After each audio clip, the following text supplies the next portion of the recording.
आइन शिकने की बात है, आइन तोड़ने की बात है, जो भी आइन तोड़ता है, जो भी आइन तोड़ते, चाहे वो सियासतदान हो या ना हो, उनके खिलाफ आर्टिकल 6 इस्तेमाल होता है।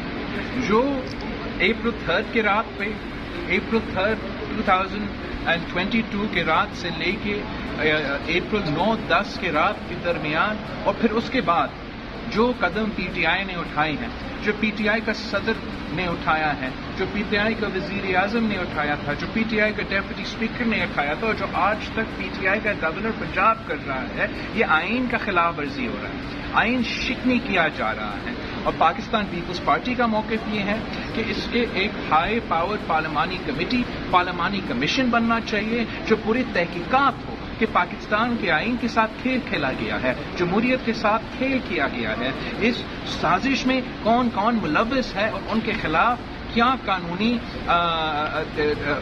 हथियार इस्तेमाल हो सकते हैं। ये हमारा मौक़िफ़ है, ये हमारा मुतालबा है और उम्मीद है इस पर अमल होगा ताकि हम आगे बढ़ सकते हैं। अगर हम आइन तोड़ने को लाइटली लेंगे तो आगे जाके भी पाकिस्तान का आइन एक कागज़ का टुकड़ा समझ के फाड़ा जाएगा। हम ये प्रेसिडेंट को बर्दाश्त नहीं कर सकते हैं। हम जमहूरियत को और हमारा आइन पे फख्र करते हैं।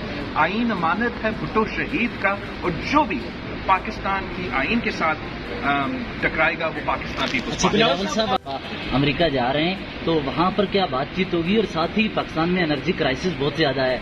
आपके पहले दौर में जरदारी साहब ने ईरान के साथ गैस पाइपलाइन की बात की थी, तो क्या ये दो, एक अमेरिका का दौरा और ईरान गैस पाइपलाइन? जहाँ तक अमेरिका का दौरा है, कोई अमेरिका का दौरा फाइनलाइज नहीं हो चुका है। अब तक हमारा एक ही फोन कॉल रहा है अमेरिका का वजीर खारजा के साथ, बहुत अच्छा रहा है, और उम्मीद है कि आगे जाके हम जो भी पाकिस्तान के ताल्लुकात हैं उन पे काम कर सकेंगे, और उनमें से एक ममालिक ज़रूर अमेरिका होगा। जो आपका दूसरा सवाल है, पाकिस्तान में जो बहरान है, जो पावर का बहरान है, उसका मुकाबला करने के लिए हमें सब मिलकर मेहनत करना पड़ेगा।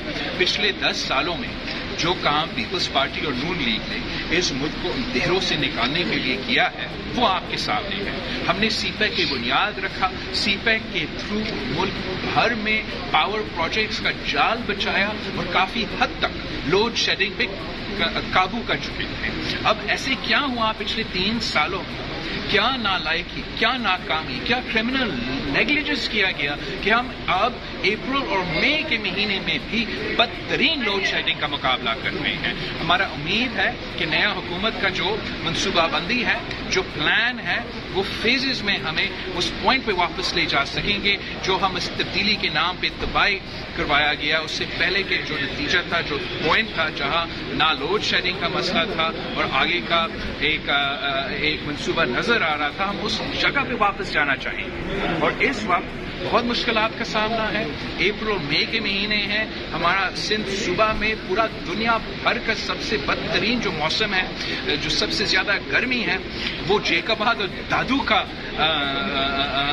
टेम्परेचर है इस वक्त। तो हम समझते हैं कि बहुत इंपॉर्टेंट क्राइसिस है, उसको एड्रेस करना चाहिए। यूट्यूब पर गूगली टीवी देखने के लिए youtube.com की सर्च बार में गूगली टीवी टाइप करें। गूगली टीवी के पेज पर सुर्ख रंग के सब्सक्रिप्शन वाले बटन पर क्लिक करना ना भूलिए। यूट्यूब पर अपलोड होने वाली वीडियो से बाखबर रहने के लिए बेल आइकॉन पर क्लिक कीजिए। आपको हर नई आने वाली वीडियो के बारे में नोटिफिकेशन मौसूल हो जाएगा।